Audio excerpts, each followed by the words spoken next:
Okay, picture this. The lights, the buzz, Arthur Ashe Stadium, packed.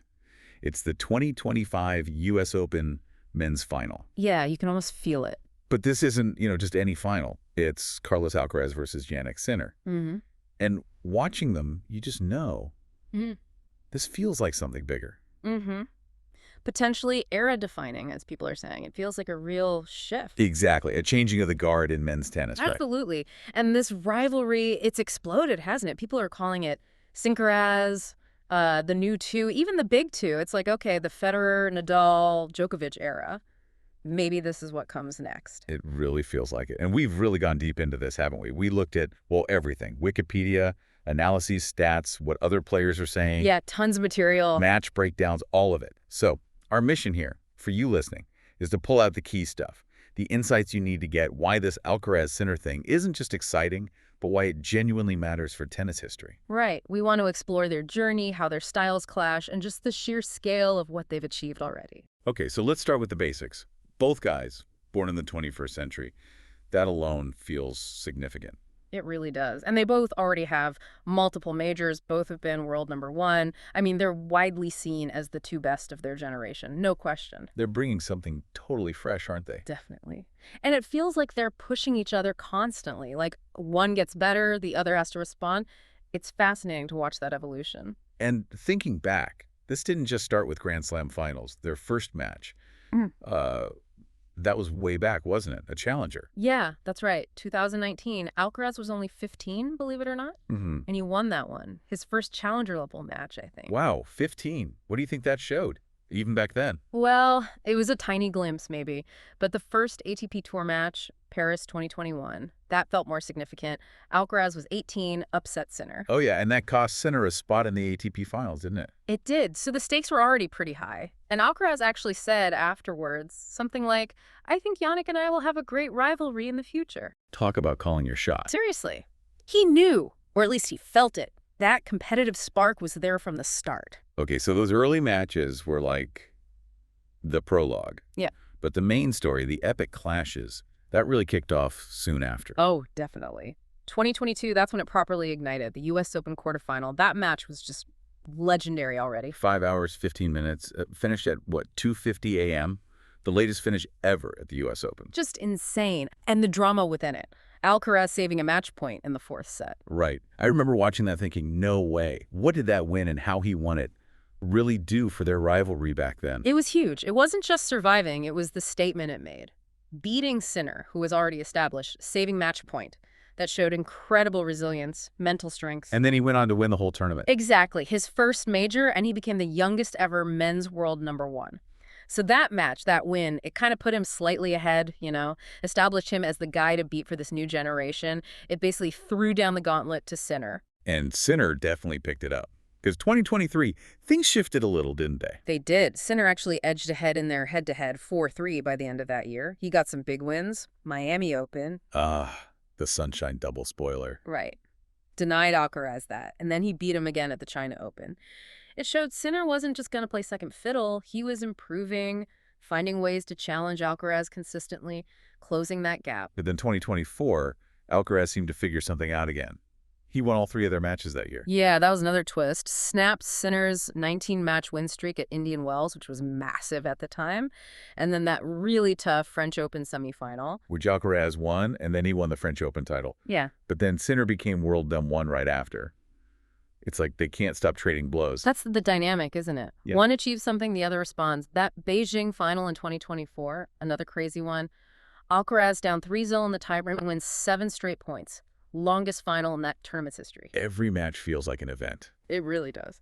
Which brings us to 2025, which has just been, unbelievable for this rivalry. The Grand Slam trilogy. I mean, where do you even start? Okay, so Italian Open, Alcaraz wins, ends Sinner's 26-match win streak. Now, we should mention Sinner was coming back from that anti-doping rule violation thing. Right. It's a 3-month ineligibility. But WADA confirmed it wasn't intentional cheating, more negligence from his team. Important context. Very important. Then, not even a month later, they're in the French Open final. Another absolute classic. Longest French Open final ever. 5 hours, 29 minutes. And again, Alcaraz saving points, 3 championship points this time. Comes back from 2 sets down to win. Just unreal resilience. And it was the first major final between two guys born in the 2000s. People were calling it one of the greatest finals ever, period. It felt like that. A real statement about where tennis is headed. But then, just 5 weeks later, Yeah. Wimbledon final. Same two guys. And this time, Sinner gets it done. 4 sets. His first Wimbledon title. That felt huge for Sinner.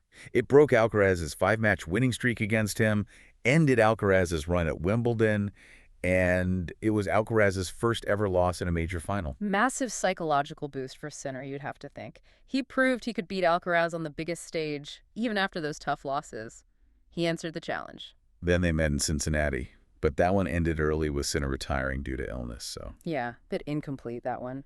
Which leads us right back here, the U.S. Open final, their 3rd straight major final this year. How rare is that? Incredibly rare. And think about this. All 4 men's major finals in 2025 have featured the world #1 and #2. That's never happened before in the ATP rankings era. Wow, that just tells you everything about their dominance right now, doesn't it? It screams duopoly. It shows these aren't just 2 great players having a moment. They are the moment.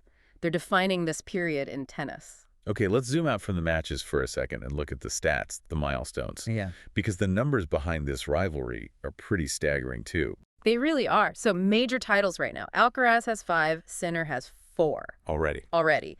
And if you look at big titles, that slams the ATP Finals, Masters 1000s, basically the really prestigious stuff. Alcaraz leads 13 to Sinner's 9. Again, the pace is just incredible for their age, compared to even the big 3 at the same point in their careers. It's right up there, yeah. And they both secured that year-end #1 ranking, Alcaraz in 22, Sinner in 24. That consistency at the top is remarkable. In Sinner's 2025, leading into this final, it's been historic.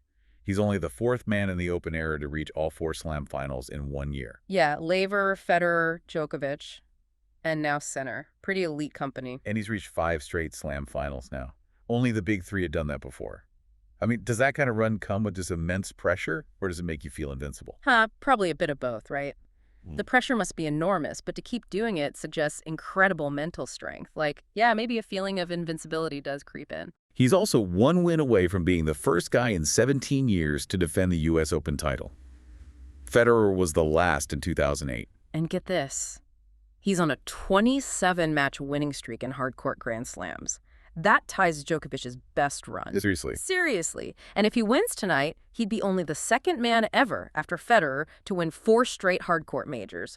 Australian Open, U.S. Open, Australian Open, U.S. Open. That's just mind-blowing consistency on that You circuit. think his volume is about his game right now. He's operating at an absolutely elite level, handling all that pressure. But Alcaraz's 2025 hasn't exactly been quiet either. This U.S. Open final is his 8th straight tournament final he's reached. Which is just ridiculous consistency in itself. Shows he's always there at the business end of tournaments. It's his 7th major final overall. And here's a crazy stat. This is the first time he's gotten to a Slam final without dropping a single set. Wow, okay. If he wins tonight without losing a set, he'd be the first man in the Open era to do that at the U.S. Open. That would be some statement. And a win gives him his 2nd U.S. Open title, adding to 2 Wimbledons, 2 French Opens. That puts him in rare company too, right? Winning 3 different slams at least twice. Yeah, only 6 other guys in the Open era have done that. So these stats, they're not just numbers. They show this pressure cooker they've created for each other. Each one's success just fuels the other one.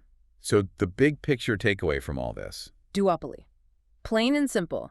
Whoever wins tonight, it means either Sinner or Alcaraz will have won the last 8 Grand Slam titles, going back to the Aussie Open in 2024. 8 straight slams between 2 players. That seals it. They own the top of the game right now. And of course, the winner tonight also takes the world #1 ranking.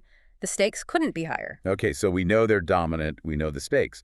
But how do they actually match up on the court? Let's get into the tactics, the styles. And we've got some great insights here from Taylor Fritz. Yeah, Fritz gave a really interesting breakdown. He talks about Alcaraz having like 1,000 different shots, just total unpredictability. He called him a piece of art, which is quite a description. It is. Fritz highlights Alcaraz's mastery of the slow game, the slices, the drop shots, the lobs. He has incredible touch and control with those. It's not just about hitting hard. It's about changing pace, changing angles. Exactly. And Fritz says Alcaraz's ability to adjust during a match is phenomenal. Makes it so hard to game plan against him for long.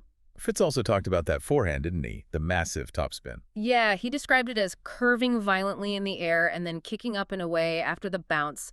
Just a nightmare to time properly, creates total unpredictability. Okay, so Alcaraz is the unpredictable artist. What about Sinner? Fritz described Sinner as more predictable, but crucially, incredibly effective. He called him a precision engineer. I like that. Precision engineer. Sinner masters the fast game, relentless power, depth, pace, just keeps hitting hard and deep. His forehand, Fritz says, hits through the court, doesn't have that same wild curve as Alcaraz's. It's more direct penetrating power. So two very different ways of dominating. Totally. And Fritz summed it up pretty candidly, didn't he? He said something like, when Alcaraz is on, there's nothing you can do. While with Sinner, you think you might be able to do something, even though you still can't. Haha. Yeah, which kind of captures the psychological challenge each presents. Alcaraz baffles you with variety. Sinner just overwhelms you with pace. They force opponents to adapt in completely different ways. And these styles really explain their head-to-head pattern sometimes, right? Eh, Like Alcaraz coming back after losing the first set so often against Sinner. exactly.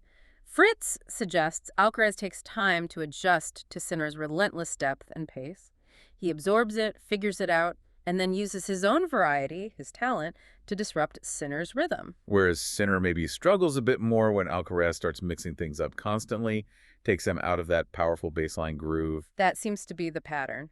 But, Fritz also noted Sinner's always working on things. His drop shot, his lob, they're getting better. He's adding layers to counter Alcaraz's unpredictability. It's like an arms race on the court. Totally. And understanding these tactics, this chess match, really helps you appreciate just why they're so good and so hard to beat. It's not just talent, it's incredibly smart tennis, too. So bringing it all together, what does this rivalry mean for tennis going forward? People are throwing around terms like era-defining, a clean break from the big three. Is that hype or is it real? I think it's real. We're absolutely witnessing a transition. The torch isn't just being passed. These two grabbed it and are now fighting over it fiercely. Oh, what's interesting is off the court, they seem to have a really good relationship, right? Respectful, cordial. Yeah, there's no animosity there, which is great to see. But that respect almost seems to fuel the on-court intensity even more. They know how good the other guy is, and it pushes them to find new levels. That psychological battle, knowing your biggest rival is right there, constantly improving, that must be incredibly motivating. Maybe even more valuable than rankings or titles sometimes. I think so. It forces constant innovation, constant improvement. You can't stand still when you know the other guy is working just as hard trying to find an edge. So for you listening, this is really a chance to see tennis history being written right now. Two young guys, unbelievable talent, pushing each other, pushing the sport forward. They're setting new benchmarks for what it means to be a top player. The athleticism, the tactical smarts, the mental game. It guarantees men's tennis is going to be incredibly exciting for years. Okay, so we've covered their journey, the insane stats, the clashing styles, the legacy they're already building. It's been quite a ride just getting to this point. From that challenger match in 2019 to, well, tonight. 3 straight slam finals. Distinct styles, mutual respect, constant evolution. So thinking about that evolution and how different their games are, Yeah. here's something to ponder as you watch tonight or think about their future. What part of their game, Alcaraz's or Sinner's, do you think will evolve the most in the next few years? And how could that change fundamentally alter the whole dynamic of this Sincaraz rivalry as they keep pushing the limits?